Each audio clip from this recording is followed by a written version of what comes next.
Welcome our YouTube channel সোপান HS tutorial. বন্ধুরা, আজ তোমাদের সামনে নিয়ে এসেছি জিওগ্রাফির অতি গুরুত্বপূর্ণ একটি ক্লাস, যেটার কনসেপ্ট ক্লিয়ার করব আমি। তার আগে একটা রিকোয়েস্ট বন্ধুরা, ক্লাসটি যত পারো ভাই বোন বন্ধু দাদা সবার মধ্যে প্রচুর পরিমাণে ছড়িয়ে দাও, যাতে তারাও এই ফ্রি ক্লাসগুলোর লাভ ওঠাতে পারে। কারণ এই লকডাউনে তারা গৃহবন্দী, সবাই বাইরে ঠিকমতো পড়তে যেতে পারছে না। সেটাকে মাথায় রেখে অনেক অনেক বেশি শেয়ার ও লাইক চাই বন্ধুরা। তাছাড়াও এই চ্যানেল সম্মিলিতভাবে বিশেষ করে একাদশ ও দ্বাদশ শ্রেণীর প্রত্যেকটা বিষয় পড়ানোর প্রতি প্রতিশ্রুতি নিয়েছে, যাতে এই প্যান্ডামিকে ছাত্রদের প্রবলেম না হয়, পড়াশোনায় ঘাটতি না থাকে। তাই বন্ধুদের শেয়ার করো আর বলো তারাও যেন তার বন্ধুদের শেয়ার করতে থাকে। এটা কিন্তু খুব বড় উদ্যোগ এই চ্যানেলের মাধ্যমে বন্ধুরা। সবার সম্মিলিত প্রয়াসেই কিন্তু এই উদ্যোগ একটা সময় সফল হবে এবং তোমরা একটা বেটার গাইডেন্স পাবে পড়াশোনার মধ্যে। তাহলে চলো শুরু করা যাক আজকে সেশন। আজকের জিওগ্রাফির যে টপিক, সেই টপিকটা হচ্ছে work of ground ground water and associated ল্যান্ডফর্মস, অর্থাৎ আমাদের ভৌমজল এবং তার দ্বারা যে সৃষ্ট বিভিন্ন রকম ল্যান্ডফর্ম, সেই সম্পর্কে আমরা আলোচনা করব। আজকে হচ্ছে আমাদের পার্ট 2, চ্যাপ্টার 2 এবং পার্ট 2। আগের পার্ট যারা দেখোনি ওয়ার্ক অফ গ্রাউন্ড ওয়াটারে, তারা আগের পার্টটা দেখে নিয়ে এসে তারপরে এই পার্টটাকে দেখো, তাহলে তাদের বুঝতে সুবিধা হবে। কারণ আগের পার্টটা যে ভালো করে বুঝতে পারবে না, তারা এই পার্টটার কিছুই বুঝতে পারবে না এবং মনে রাখতেও পারবে না। ঠিক আছে, তাহলে চলো আস্তে আস্তে আমরা পড়াটা শুরু করতে থাকি। ঠিক আছে, আমরা কি করব না, প্রত্যেকটা অল চ্যাপ্টার 12 ক্লাসে ক্লিয়ার করব জিওগ্রাফির, এবং চ্যাপ্টার ওয়াইজ কোশ্চেন অ্যান্সার করব বন্ধুরা। আর কি, কোশ্চেন অ্যান্সারের ক্লাসগুলো আমি কিছুদিন পরে নিয়ে আসছি বন্ধুরা। আগে আমরা পড়াটা একটুখানি এগিয়ে রাখি, তারপরে আমরা কোশ্চেন অ্যান্সারের পড়াগুলো ধীরে ধীরে করতে থাকবো চ্যাপ্টার ওয়াইজ। ঠিক আছে, প্রথমে এই হচ্ছে তোমাদের 12 ক্লাসের জিওগ্রাফির সিলেবাস। প্রথম physical geography, economic geography. Physical জিওগ্রাফির প্রথম অধ্যায় হয়ে গেছে ভূমিরূপ সংক্রান্ত প্রক্রিয়া, যেটা আমাদের পার্ট 1 ক্লাসে একদিনই করে দেওয়া হয়েছে। এই ক্লাসটা যারা দেখোনি তারা ভূমিরূপ সংক্রান্ত প্রক্রিয়ার ক্লাসটা দেখে নিতে পারো। আর নেক্সট যে সেকেন্ড চ্যাপ্টার রয়েছে আমাদের ফিজিক্যাল জিওগ্রাফি, সেটা হচ্ছে works of ground water and landforms, ভূমজল সংক্রান্ত কাজ ও তার ভূমিরূপ। এটার আজকের সেকেন্ড পার্ট। প্রথম পার্টটা যারা দেখোনি তারা আগে প্রথম পার্টটা দেখে নিয়ে এসে আজকের পার্টটা দেখো, তাহলে বুঝতে অনেক বেশি সুবিধা হবে। ক্লিয়ার? তোমরা যদি চাও একটা স্ক্রিনশট দিয়ে রাখতে পারো। ঠিক আছে, চলো আর একটা ইম্পর্টেন্ট জিনিস যেটা আমি বলেছিলাম তোমাদের বলে দেবো, যে নাম্বার ডিস্ট্রিবিউশন, তাই তো? নাম্বার ডিস্ট্রিবিউশনের ক্ষেত্রে কোন অধ্যায় থেকে কত নাম্বার পড়তে হবে, সেই সমস্ত বিষয় নিয়ে আজকে আমি 2 থেকে 3 মিনিট তোমাদের বলে দেবো। কারণ এই জিনিসটা সবার মধ্যে থাকে না, মানে সবার বই বা বিভিন্ন বইয়ে থাকে না, বা কোনো বই ভালো থাকে কোনো বই ভালো থাকে না। তো সেজন্য আমি এটা নিয়ে এসেছি তোমাদের জন্য। সবসময় মনে রাখবে, জিওগ্রাফির নাম্বার ডিস্ট্রিবিউশনটা এমন একটা জিনিস, এখানে কোনো চ্যাপ্টারই আমরা বাদ দিতে পারবো না। ঠিক আছে, প্রত্যেকটা চ্যাপ্টারই আমাদের শর্ট বড় সব কিছুই পড়তে হবে। এমন নয় যে এই চ্যাপ্টারটা থেকে আমাদের বড় কোশ্চেন পড়তে পারবো না, এই চ্যাপ্টার থেকে এমন নয় যে আমি শর্ট কোশ্চেন পড়তে পারবো না। আমাদের অল টোটাল পড়তে হবে। তাই বলে এই নয় যে আমি এই নাম্বার ডিস্ট্রিবিউশনটা দেখবো না, তো আমাকে একবার দেখে নিলে সবচেয়ে সুবিধা হবে। আমি বলবো না দেখলেও অসুবিধা নেই। ঠিক আছে, কারণ আমরা এমনভাবে পড়াশোনা করব যেটা আমাদের শর্ট কোশ্চেন প্লাস বড় কোশ্চেন ইজিলি হয়ে যাবে। ঠিক আছে, চলো। তো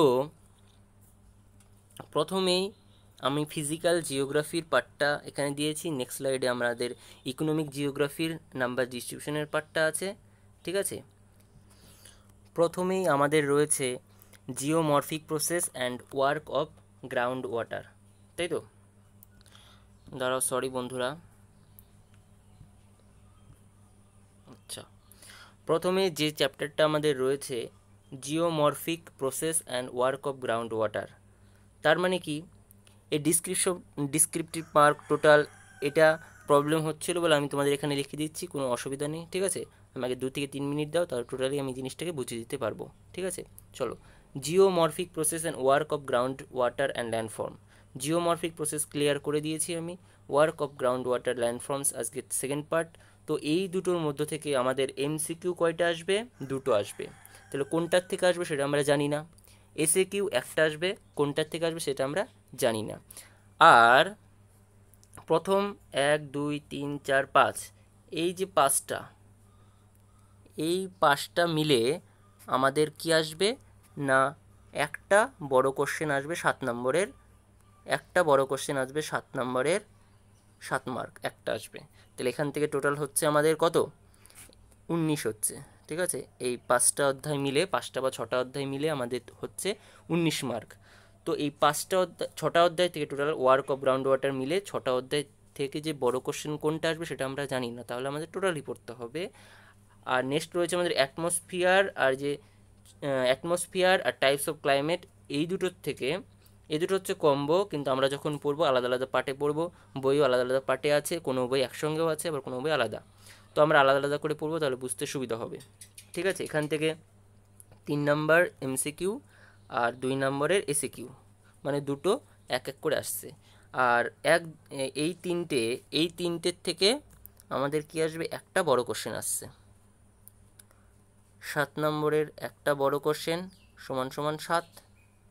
তাহলে এখান থেকে আমাদের টোটাল নাম্বার হচ্ছে 7 9 আর 12। তার মানে এখান থেকে হচ্ছে আমাদের কত,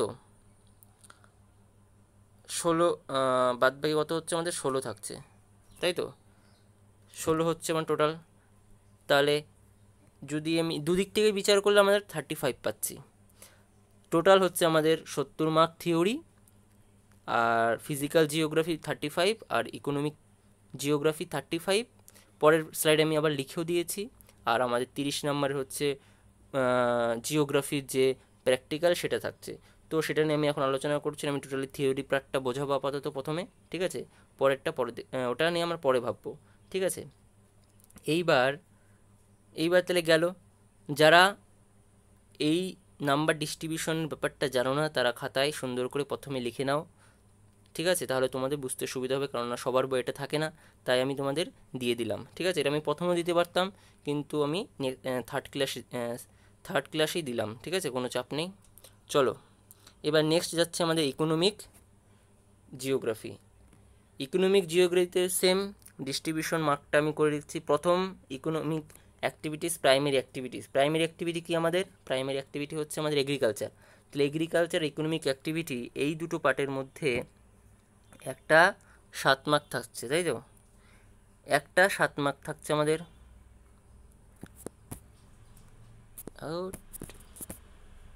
একটা 7 মার্ক থাকবে। ঠিক আছে, আমি শুধু নাম্বারটা লিখে দিচ্ছি। একটা আসবে আমাদের কত না 7 মার্ক, একটা আসবে 7 নাম্বার। ঠিক আছে, তোমরা সুন্দর করে খাতায় লিখে নাও, কারণ এখানে লিখতে অসুবিধা হয়। 1 সমান সমান 7, তার মানে কি একটা কোশ্চেন লিখতে হবে 7 মার্কসের, দুটো অধ্যায় থেকে। একটা ইকোনমিক অ্যাক্টিভিটিস আর প্রাইমারি অ্যাক্টিভিটিস, মানে হচ্ছে আমাদের এগ্রিকালচার। ঠিক আছে, আর টোটাল তাহলে এখান থেকে আমি কত পাচ্ছি, 9, তাই তো? 7 8 9 10, এখান থেকে আমরা পাচ্ছি কত, 10। আর নেক্সট সেকেন্ডারি অ্যাক্টিভিটিস, আর সেকেন্ডারি অ্যাক্টিভিটিস রয়েছে আমাদের ইন্ডাস্ট্রি, সেখান থেকে 2 নাম্বার এমসিকিউ, 1 নম্বর এসিকিউ। তাহলে আর টার্সিয়ারি, কোয়ার্টারি আর কুইনারি, এই দুটো নিয়ে আমাদের একটা বড় কোশ্চেন থাকছে। 7 নম্বরে একটা থাকবে, তাহলে এখান থেকে আমরা পাচ্ছি কত, 7 8 9 10 11 12 13, এখান থেকে আমরা 13 পাচ্ছি। নেক্সট এই দুটো population and settlement and regional economic development থেকে একটা আসবে বড় কোশ্চেন। ঠিক আছে, তাহলে এখান থেকে আমরা কত পাচ্ছি, 7 8 9 10 11 12, এখান থেকে আছে আমাদের 12, টোটাল হয়ে যাচ্ছে আমাদের কত, 35। আমি চলো ভাগ করে দিচ্ছি, তাহলে তোমার বুঝতে অসুবিধা হবে।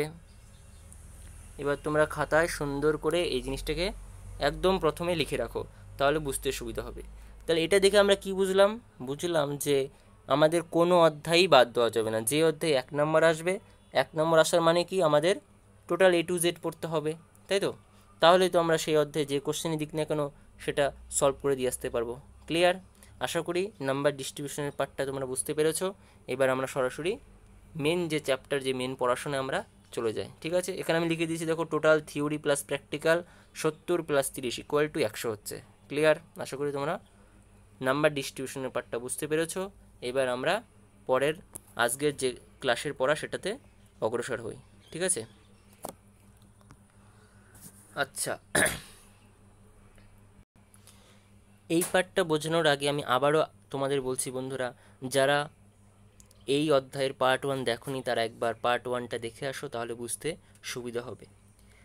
আমরা আগের পাঠে কী কী শিখেছিলাম না, ভৌমজল কাকে বলে, ভৌমজলের উৎস, ভৌমজলের নিয়ন্ত্রক সমূহ, সছিদ্রতা, প্রবেশ্যতা আর ভৌমজল স্তর, বিভিন্ন রকম জোনেশন অফ গ্রাউন্ড ওয়াটার, সেটা আমরা জল আর বায়ুর অবস্থান ও সঞ্চালনের সাপেক্ষে দু প্রকারভাবে ভাগ করেছিলাম। সেটা ছিল কি না, আমাদের অসম্পৃক্ত স্তর আর সম্পৃক্ত স্তর। আচ্ছা, সম্পৃক্ত আর অসম্পৃক্তটা কি একটুখানি বলে রাখি। ধরো মনে করো একটা বালতি, ঠিক আছে, এই হচ্ছে একটা বালতি, আর একটা বালতি রাখলাম আমি, এই একটা বালতি। এই বালতিতে মনে করো 5 লিটার জল আসছে, তো আমি এই বালতিতে 5 লিটার জল পুরো ভর্তি করে দিলাম, আর এটাই আমি 4 লিটার দিলাম। এটাও মনে করো 5 লিটার ভরতে পারে, এটাও 5 লিটার ভরতে পারে, এটাও 5 লিটার ভরতে পারে, এটাও 5 লিটারে ফুল হয় আর কি। তাহলে এটা পুরো ফুল আছে, 5 লিটার মানে পুরো ফুল আছে, আর 4 লিটার মানে এটা ফুল নেই। তাহলে কে সম্পৃক্ত আছে তুমি বলো? যে 5 লিটার পুরো পূর্ণ আছে সে হচ্ছে সম্পৃক্ত, আর যে 4 লিটারে সে কিন্তু সম্পৃক্ত নেই, তার মানে সে অসম্পৃক্ত আছে। এবার যদি আমি 5 লিটারের বালতিটার উপর আরও জল দিই, তার মানে কী হবে? সে উপচে পড়ে যাবে বা বাইরে চলে আসবে, তাই তো? তাহলে আশা করি তোমরা সম্পৃক্ত অসম্পৃক্ত জিনিসটা বুঝতে পেরেছো। এবার অসম্পৃক্তের মধ্যে আবার আমরা ভাগ করেছিলাম মৃত্তিকা জলস্তর, মৃত্তিকা বায়ুস্তর, কৌশিক স্তর আর সম্পৃক্ত স্তর। আমাদের ভৌমজল কিন্তু সম্পৃক্ত স্তর। সবচেয়ে যেটা ইম্পর্টেন্ট যে ভৌমজল যেটা আমরা বেশিরভাগ সময় ইউজ করি, সেটাই হচ্ছে আমাদের ভৌমজল, মানে সেটা হচ্ছে সম্পৃক্ত স্তর। সেটা কোথায় থাকছে না, আমাদের যে অপ্রবিশ্য শিলা, সেই শিলার উপরে জলটাকেই আমরা বলি সম্পৃক্ত স্তর, যেটা কখনোই শুকিয়ে যায় না, ঠিক আছে, সবসময় ভেজা অবস্থায় থাকে এবং সবচেয়ে বেশি থাকে, ঠিক আছে। তাহলে আগের দিন আমরা এই সমস্ত টপিকগুলো ইন ডেপথ আলোচনা করেছিলাম, তোমরা আগে এই পার্টটা দেখে আসো, তারপর আজকের পার্টটা দেখো।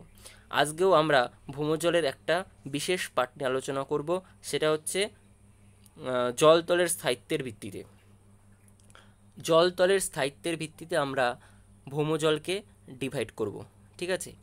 আমরা আগেই জানি যে ভৌমজল মানে আমাদের ভিতরে যে স্তরবিন্যাস, যে সমস্ত প্রবেশ অপ্রবেশ শিলা রয়েছে, তার কিন্তু কোনো মানে ম্যান্ডেটরি নিয়ম নেই যে প্রবেশ্য শিলা আগে থাকবে তার নিচে অপ্রবেশ্য শিলা থাকবে, সেটা কোনো কথা নেই। এমন এমন জায়গা আছে যেখানে আগে অপ্রবেশ্য শিলা তারপরে প্রবেশ্য শিলা, তো এবড়ো খেবড়ো, ঠিক আছে, কোনো রকম নির্দিষ্ট নিয়ম শৃঙ্খলা নেই যেখানে। তো সের উপর বেস করে আমরা দেখতে পাবো এরপরে যখন আমরা প্রস্রবণ পড়ব, তখন দেখবে কত রকমভাবে ডিভাইড হয়ে যাচ্ছে জিনিসগুলো, বা অ্যাকুইফার যখন পড়বো আমরা তখন দেখবে আলাদা আলাদাভাবে ডিভাইড হয়ে যাচ্ছে, কারণ ওইখানকার এলাকার এত রকমভাবে আলাদা, এত রকমভাবে যে আলাদা করতে পারি সেই নিচের এলাকাগুলিকে, ফলে মানে খুবই আলাদা, ঠিক আছে। তাহলে চলো আজকে আমরা তাহলে কী পড়ছি না, জলতলের স্থায়িত্বের ভিত্তিতে আমাদের ভৌমজলকে দুভাগে ভাগ করতে পারি। একটা হচ্ছে স্থায়ী সম্পৃক্ত স্তর, একটা হচ্ছে সাময়িক সম্পৃক্ত স্তর। আমি উপরে একটা ছবি আঁকার চেষ্টা করেছি, তোমরা দেখতে পাচ্ছ। এইটা হচ্ছে আমাদের অপ্রবেশ্য শিলা, এটা হচ্ছে অপ্রবেশ্য শিলা, যেটা ছেদ করে জল নিচের দিকে আর যেতে পারছে না। এটাই হচ্ছে আমাদের সম্পৃক্ত স্তর, মানে হচ্ছে স্থায়ী সম্পৃক্ত স্তর। সম্পৃক্ত স্তর মানে স্থায়ী সম্পৃক্ত স্তর মানে কি, সবসময় স্থায়ী থাকছে। স্থায়ী মানে কখনো কমেও, মানে একদম কমেও যাচ্ছে না, আবার খুব বেড়েও যাচ্ছে না, ঠিক আছে। খুব বেড়ে গেলে আবার অন্য জিনিস হয়ে যাবে, সেটা আমরা আস্তে আস্তে আসবো পরের পার্টগুলোতে, ঠিক আছে। আর রয়েছে আমাদের সাময়িক সম্পৃক্ত স্তর। সাময়িক স্তর মানে কি, সাময়িক সম্পৃক্ত স্তর মানে হচ্ছে যে জলটা কিছু সময়ের জন্য থাকবে, ঠিক আছে, যে জলটা কিছু সময়ের জন্য থাকবে সেই জলটাকে আমরা বলবো সাময়িক স্তর। তাহলে স্থায়ী সম্পৃক্ত স্তর হচ্ছে অপ্রবেশ্য শিলার উপর যে জলটা থাকে সেই জলটাকে আমরা বলবো স্থায়ী সম্পৃক্ত স্তর, যে জলটা সারা বছর থাকছে, ঠিক আছে। দেখো আমি এখানে সুন্দর করে লিখে রেখেছি বৈশিষ্ট্য আকারে, যার গভীরতা 700 থেকে 1000 মিটার গভীরতা পর্যন্ত হতে পারে। এটা 100 হবে না বন্ধুরা, এটা 1000 হবে, ঠিক আছে। 700 থেকে 1000 মিটার গভীরতা পর্যন্ত স্থায়ী সম্পৃক্ত স্তর বিস্তৃত হতে পারে। আর অন্যদিকে রয়েছে আমাদের সাময়িক সম্পৃক্ত স্তর। সাময়িক সম্পৃক্ত স্তর হচ্ছে স্থায়ী সম্পৃক্ত স্তরের উপরে অবস্থান করবে, আকারে ছোট, ঠিক আছে। অবশ্যই অসম্পৃক্ত স্তরের নিচে তৈরি হবে এটা। আর আর্দ্র ঋতুতে জল, আর শুষ্ক ঋতুতে নেই বললেই চলে। শুষ্ক ঋতুতে একদম শুকিয়ে যাবে, গরমকালে আর বর্ষাকালে এই পোর্শনটায় আমরা জল লক্ষ্য করতে পারবো। তাই এরকম হয় বলে যে কখনো জল নেই, এরকম সিচুয়েশনের জন্যই আমরা সাময়িক সম্পৃক্ত স্তরকে আরেকটা নামে ডাকতে পারি, সেটা হচ্ছে পরিবর্তনশীল স্তর। তো পরীক্ষায় আসতেই পারে যে পরিবর্তনশীল স্তর কাকে বলে। তাহলে 1 নম্বর যদি থাকে তাহলে তোমরা বলবে স্থায়ী সম্পৃক্ত স্তরকে আমরা পরিবর্তনশীল স্তর বলে, আর যদি 2 নম্বর থাকে তাহলে তোমরা একটুখানি ইন ডিটেলস লিখবে, যেমন সাময়িক স্তরের যা যা বৈশিষ্ট্য পরিবর্তনশীল স্তরেরও তাই তাই বৈশিষ্ট্য হবে। আশা করি তোমরা বুঝতে পেরেছো এই টপিকটা। যদি বুঝে থাকো তাহলে অবশ্যই একটা লাইক, আর এটা নিজের খাতায় সুন্দর করে ফরম্যাট আকারে নিজের ভাষায় লেখো, ঠিক আছে? আমি কিন্তু এখানে ফরম্যাট আকারে লিখেছি, তোমরা কি করবে নিজের মতো করে ফরম্যাট বানাও। আমার দেখা দেখি একই শব্দ কিন্তু তোমরা লিখতে যাবে না কখনোই, নিজের মতো করে লেখো। যখন 2-1টা দরকার হবে আমার ওয়ার্ড, তখন তুমি সেখান থেকে নিতে পারো, ঠিক আছে? আর অবশ্যই ছবিটা আঁকবে, কারণ ছবি এঁকে পড়লে সবচেয়ে সুবিধা হবে। যেই ছবিটা আমি তোমাদের দিলে সুবিধা হবে, কারণ মতো সেই ছবিগুলোই দেবো। যেই ছবির দরকার হয় না সেটা না দিলেও চলবে, ঠিক আছে? চলো এবার আমরা নেক্সট পার্টে চলে যাই। এইবার আমাদের যে নেক্সট টপিক এই অধ্যায়ে সেটা হচ্ছে অ্যাকুইফার। অ্যাকুইফার মানে কি হচ্ছে? অ্যাকুইফারে কিন্তু আমরা যেমন আমাদের যেখানে জল থাকে সেটাই হচ্ছে অ্যাকুইফার। আমরাও কিন্তু অ্যাকুইফার ইউজ করি বাড়িতে অনেকেই, তাই তো? তো ল্যাটিন শব্দ অ্যাকুয়া থেকে এসছে জল, যার অর্থ কি জল। ল্যাটিন শব্দ অ্যাকুয়া থেকে যার অর্থ জল, আর রয়েছে ফেরো, যার অর্থ হয়েছে আমি ধারণ করি। অর্থাৎ জল ধারণকারী যে তোর পাত্র বা যে জিনিসটা, আমি যদি পৃথিবীকে যদি একটা বৃহদায়তন পাত্র ধরি, তাহলে ভৌমজলটা হচ্ছে জল ধারণ করছে, তাই পৃথিবীর সাপেক্ষে সেটা হচ্ছে অ্যাকুইফার বলি আমরা, ঠিক আছে?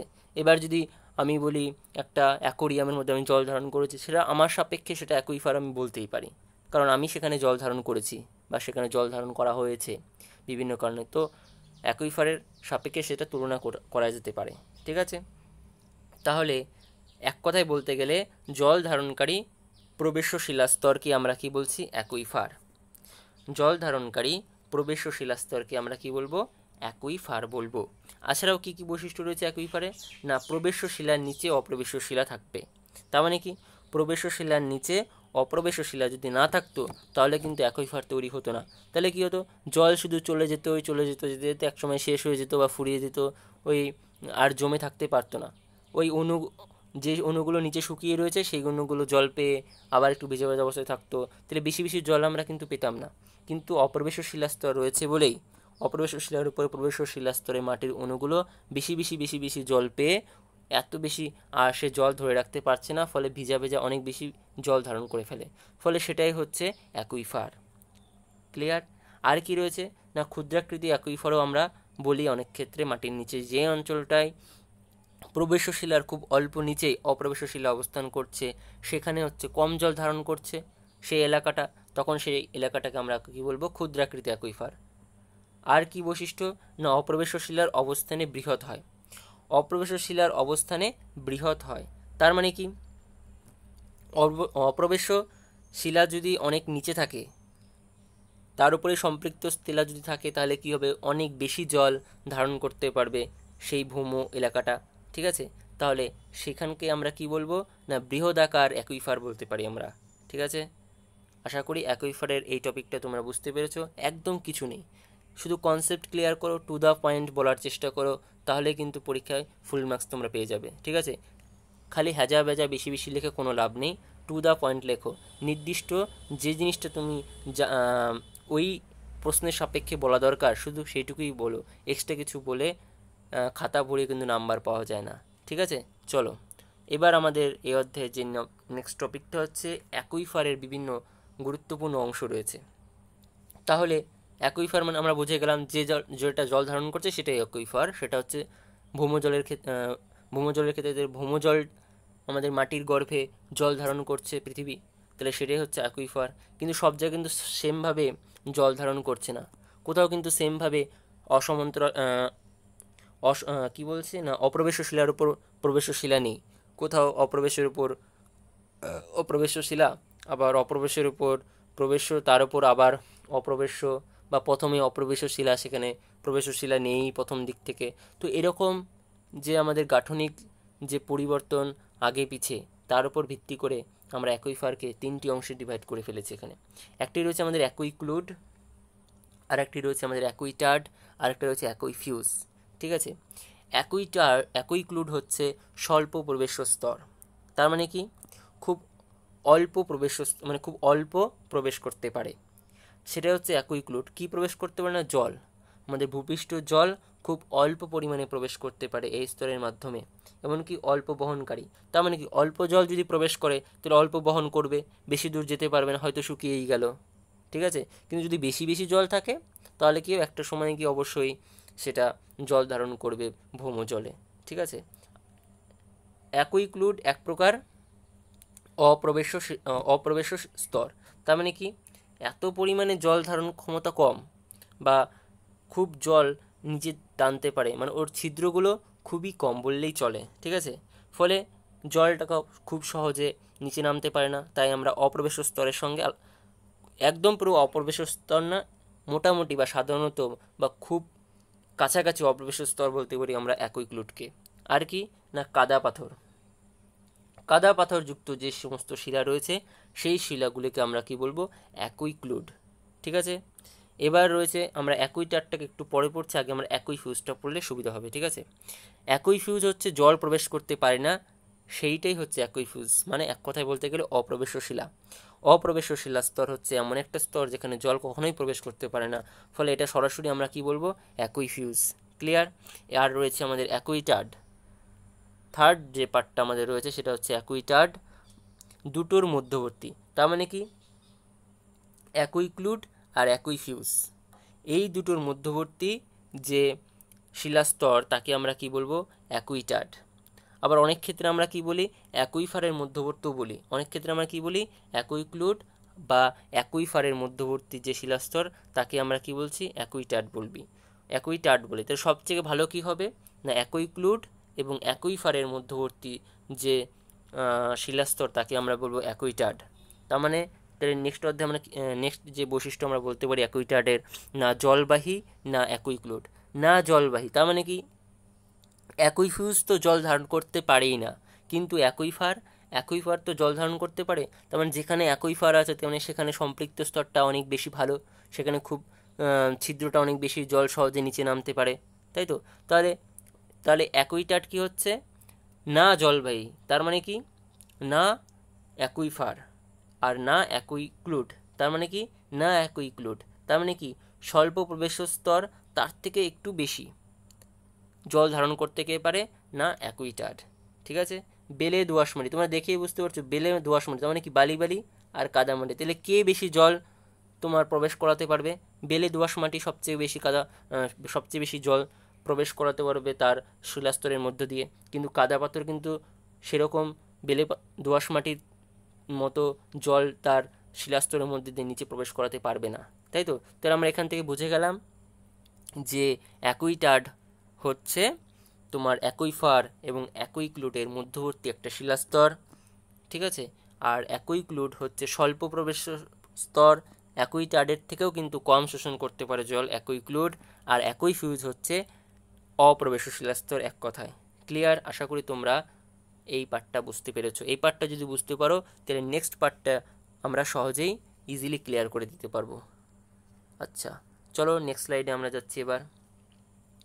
এইবার পাশে দেখো, তোমাদের একটা ছবি দিয়ে দিয়েছি আমি, ডান দিকে অ্যাকুইফারের ছবি। অ্যাকুইফারের বিভিন্ন তোমার যে সমস্ত ভাগগুলো রয়েছে বা কত ধরনের আমরা অ্যাকুইফার দেখতে পাচ্ছি, আবদ্ধ জলবায়ু স্তর, তারপরে মুক্ত জলবায়ু স্তর, পিজিমেট্রিক স্তর, ঠিক আছে, তারপরে তোমার সছিদ্রতা ইত্যাদি যে সমস্ত তোমার অ্যাকুইফারের ভাগগুলো রয়েছে, তো সেগুলো আমরা এখানে আলোচনা করব এক এক করে।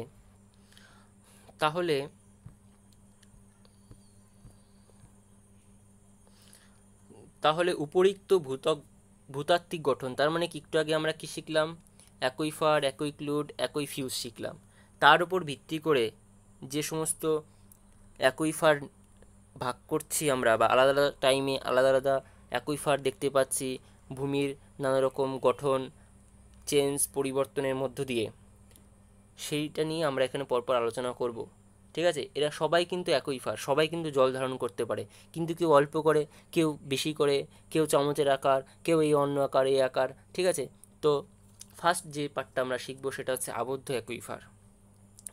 তোমরা দেখেই বুঝতে পারছো আবদ্ধ তার মানে কি, আবদ্ধ থাকছে চারিদিকে, তো সীমাবদ্ধ, আর মাঝখানে জল, আবদ্ধ।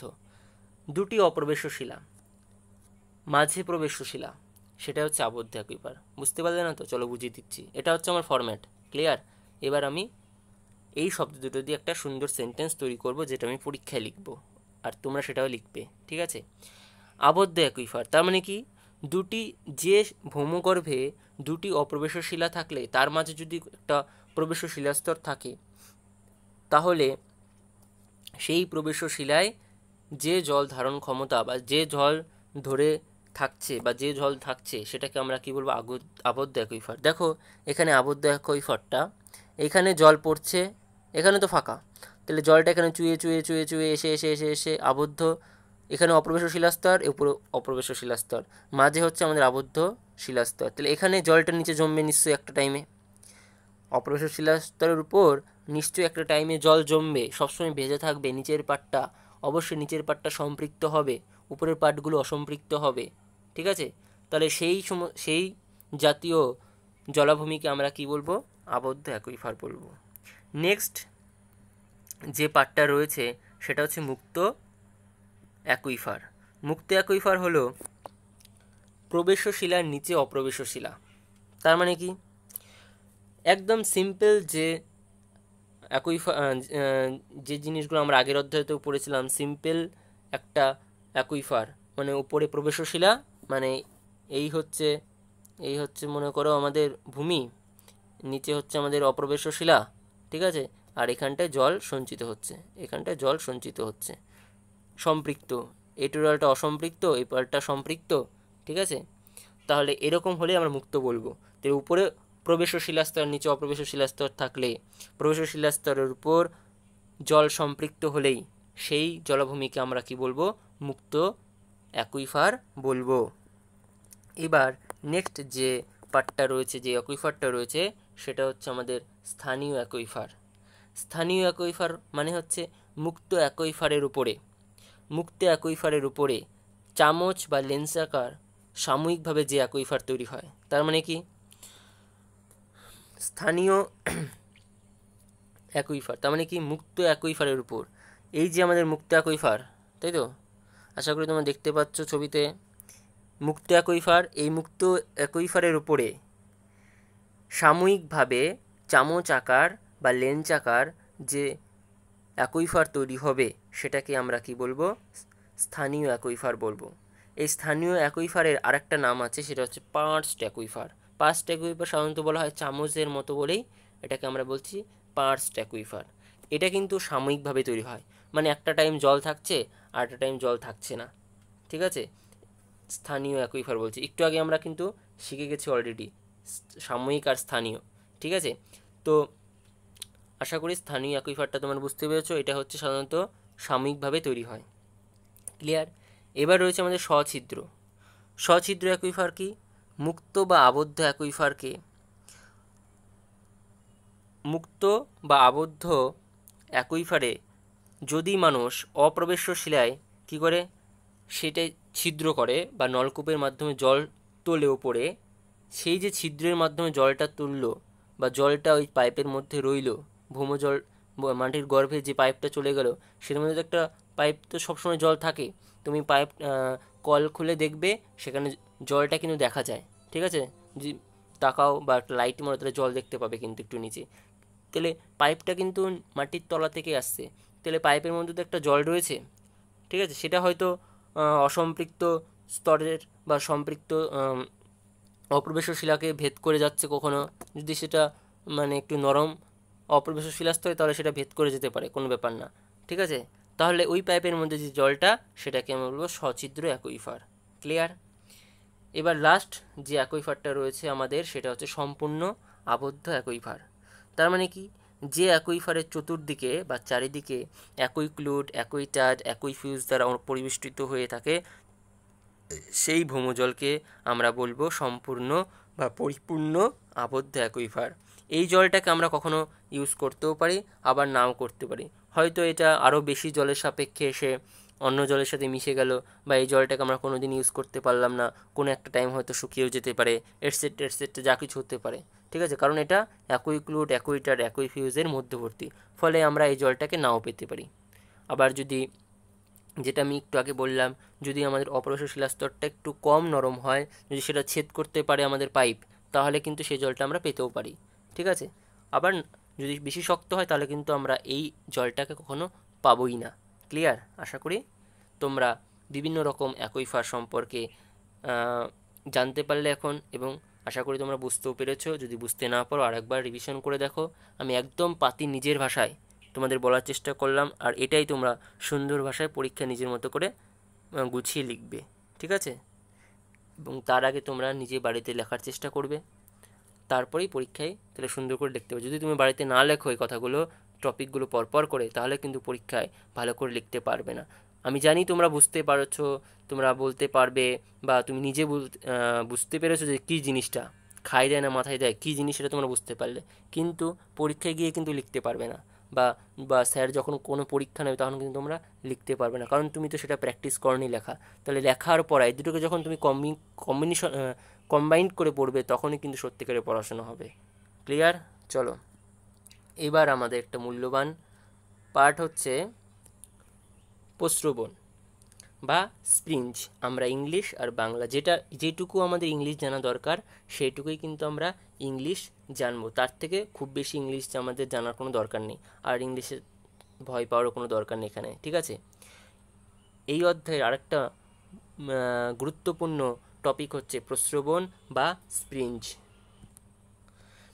এক কথায় প্রস্রবণ যদি বলি, ভূগর্ভে যে ভৌমজলটা রয়েছে সেই ভৌমজলটা মাটির উপরে যদি উঠে আসে, তখন সেটাকে আমরা বলবো প্রস্রবণ। সেটা বিভিন্ন কারণে হয়ে উঠতে পারে, বিভিন্ন কারণে হতে পারে, ঠিক আছে, বা কারোর দ্বারা হতে পারে। যাই হোক না কেন, সেটা যদি আমাদের ভূগর্ভের জলটা বা ভৌমজলটা যদি মাটির উপরে উঠে আসে, সেই জলটাকে আমরা প্রস্রবণ বলবো। সেটা একটুখানি আমি এখানে লেখার চেষ্টা করেছি, এটা না লিখলেও চলে, তাও আমি লিখে রেখেছি, কারণ সবাই তো আর একবারে বুঝতে পারে না। তাই বিভিন্ন কারণে ভূপৃষ্ঠের জল স্বাভাবিকভাবে বাইরে এলে তাকে সেই জলধারাকে আমরা কী বলবো? প্রস্রবণ। তোমরা একটু গুছিয়ে লিখবে। আরেকবার বলি, আমি এখানে কী লিখেছি, যে বিভিন্ন কারণে ভূপৃষ্ঠের জল স্বাভাবিকভাবে বাইরে এলে সেই জলধারাকে আমরা কী বলবো? প্রস্রবণ বলবো। ক্লিয়ার? তাহলে আমি একটু আগে মুখে বললাম সেটাই খাতায় এখানে লেখার চেষ্টা করেছিলাম, যে যদি কোনো কারণে ভৌমজল মাটির উপরে উঠে আসে, তখন সেই জলটাকে আমরা প্রস্রবণ বলবো। সেটা বিভিন্ন কারণে, বিভিন্ন সময়, বিভিন্ন দিকভাবে প্রস্রবণ আসতে পারে। আমি দেখো এখানে একটা ছবি দিয়েছি প্রস্রবণের, তোমরা দেখতে পাচ্ছ। ঠিক আছে, একটা গর্তের মধ্যে থেকে প্রচণ্ড গতিতে একটা জল উপরের দিকে উঠে সে ফোয়ারার আকার সৃষ্টি করছে। এরকম আরও প্রস্রবণ আমরা পরবর্তীকালে পড়ব উদাহরণের মাধ্যমে। কোথায় কোন প্রস্রবণ দেখা যায়, ভারতে কোন কোন প্রস্রবণ আছে, অন্যান্য দেশ বিদেশে কোন কোন প্রস্রবণগুলো আছে, সেই সব ইন ডিটেলস আমরা পরবর্তী ক্লাসে আলোচনা করব। ঠিক আছে, চলো। এরবার প্রস্রবণ হলো বা স্প্রিঞ্জ বুঝে গেলাম, যে যেটাই ভৌমজল উপরে উঠে আসলে আমরা তাকে প্রস্রবণ বলবো। ক্লিয়ার? এইবার প্রস্রবণ রেখা কি? প্রস্রবণ রেখা হচ্ছে আর কিছুই না, যে রেখা পথে বা যে পথে বাইরে উঠে আসে সেটাকে আমরা বলবো প্রস্রবণ। একটু ছোট্ট ছবি আঁকার চেষ্টা করি বন্ধুরা এখানটায়। ঠিক আছে, চলো। মনে করো এই হচ্ছে আমাদের ভূমি। ঠিক আছে, এইখানে জল জমেছিল, এখানে মনে করো আমাদের জল। ঠিক আছে, আমাদের ভৌমজল বা অগ্নুৎপাত যাই বলুন না কেন, সেটা কিন্তু কখনো এরকম সোজা পথে বাইরে বেরোয় না, কখনো এত সোজা পথে বাইরে বেরোবে না। যদি এখানে মনে করো অনেক ছোট ছোট পাথরখণ্ড, নুড়ি, কাকর, বালি এটসেট্রা এটসেট্রা আছে, ঠিক আছে, থাকতেই পারে, ঠিক আছে, থাকতে পারছে। তো ভৌমজলটা কী হলো, কোনো কারণে চাপ, তাপ, ঠিক আছে, অপ্রবেশ শিলার সংযোগ, ফাটল ইত্যাদির মাধ্যমে যদি এই জলটা কী হচ্ছে, এরকম পথে বেরিয়ে আসলো, এরকম বাঁকা পথেই বেরোবে, কিন্তু কখনো এত সোজা পথে বেরোবে না, ডাইরেক্ট সোজা পথে কখনোই বেরোবে না প্রস্রবণ। বা তোমার যদি বলো আর্তেজীয় কূপ বলো, বা আমাদের আগ্নেয়গিরি বলো, ঠিক আছে, আগ্নেয়গিরিটা যদিও আগ্নেয়গিরিও বেরোয় না এত স্ট্রেট বেরোবে না কখনোই, কারণ মানে সব জায়গায় তো আমাদের শিলা শক্ত নেই বা নরম নেই, কোথাও নরম, কোথাও শক্ত, কোথাও অনেক বেশি নরম, কোথাও কম নরম, কোথাও অনেক বেশি শক্ত, কোথাও কম শক্ত, ফলে ও যে পথে সবচেয়ে সুবিধা হবে সেই পথেই বেরোবে। ঠিক আছে, চলো তাহলে এই যে পথ, এই পথে বেরিয়ে গেছে আমাদের প্রস্রবণ, এই পথে ভৌমজলটা উপরে উঠে এসেছে আমাদের ভূপৃষ্ঠে। তাহলে যে রেখা পথে বা যে রেখা দিয়ে আমাদের প্রস্রবণটা বাইরে বেরিয়ে আসলো, এই পথটাকে আমরা কি বলবো না প্রস্রবণ রেখা বলবো। ক্লিয়ার? ভূপৃষ্ঠ জল বাইরে উঠে এসেছে তার মানে প্রস্রবণ হয়েছে, যে পথে হয়েছে তাহলে প্রস্রবণ রেখা দিয়ে হয়েছে, সেই পথটাকে আমরা কি বলবো প্রস্রবণ রেখা। ক্লিয়ার? দুটো ক্লিয়ার হয়ে গেল। এবার নেক্সট যে টপিকটা রয়েছে বন্ধুরা, সেটা হচ্ছে আমাদের প্রপাত রেখা। প্রপাত রেখা কি? প্রপাত রেখা হচ্ছে দীর্ঘ চ্যুতি রেখা। আমি এখানে কি লিখেছি দেখি, দীর্ঘ চ্যুতি রেখা অনুসারে অনেকগুলি প্রস্রবণ থেকে অনেকগুলো ক্ষুদ্র জলপ্রপাত তৈরি হলে। আচ্ছা, জলপ্রপাত কি? জলপ্রপাত হলো একটু উঁচু, মানে কম হোক বেশি হোক উঁচু হলেই হলো। ঠিক আছে, উঁচু ভূমি থেকে যখন জল ঝর্ণার আকারে ঝরঝর করে ভূপৃষ্ঠে পতিত হয় এবং ভেসে যায়, সেটাকে আমরা কি বলছি জলপ্রপাত। এই ছবিটার দিকে তাকাও বন্ধুরা, এখানেটা আমি একটা জলপ্রপাতের বোঝানোর চেষ্টা করেছি। দেখো এখানে উঁচু জমি, এখানেও উঁচু জমি, জলটা দেখো উঁচু স্থান থেকে নিচের দিকে বয়ে পড়ছে, এখান থেকে দেখো বয়ে পড়ছে নিচে, তাহলে এটাই হচ্ছে আমাদের জলপ্রপাত। তাহলে উঁচু স্থান থেকে যখন জলটা নিচের দিকে গড়িয়ে পড়ে, সেটাকে আমরা বলছি ভূমির ঢাল অনুসারে ভূপৃষ্ঠে পতিত হয়, সেটাকে আমরা বলছি জলপ্রপাত। তাহলে অনেকগুলো প্রস্রবণ থেকে, প্রথমত এটা বোঝো, অনেকগুলো প্রস্রবণ হবে, ছোট ছোট অনেকগুলো প্রস্রবণ, সেই প্রস্রবণ থেকে যখন অনেকগুলো ক্ষুদ্র জলপ্রপাত তৈরি হবে, এরকম ছোট ছোট পাহাড় উপত্যকার আশেপাশে যখন আমরা দেখতে পাই এগুলো প্রপাত রেখাগুলো, ঠিক আছে, সেটা সাধারণত আমরা কোথায় দেখি? চ্যুতি রেখা অঞ্চলে দেখি। যেখানে চ্যুতি আছে সেই সমস্ত এলাকায় সবচেয়ে বেশি দেখি বলে আমরা এখানে এই কথাটা উল্লেখ করে দিয়েছি।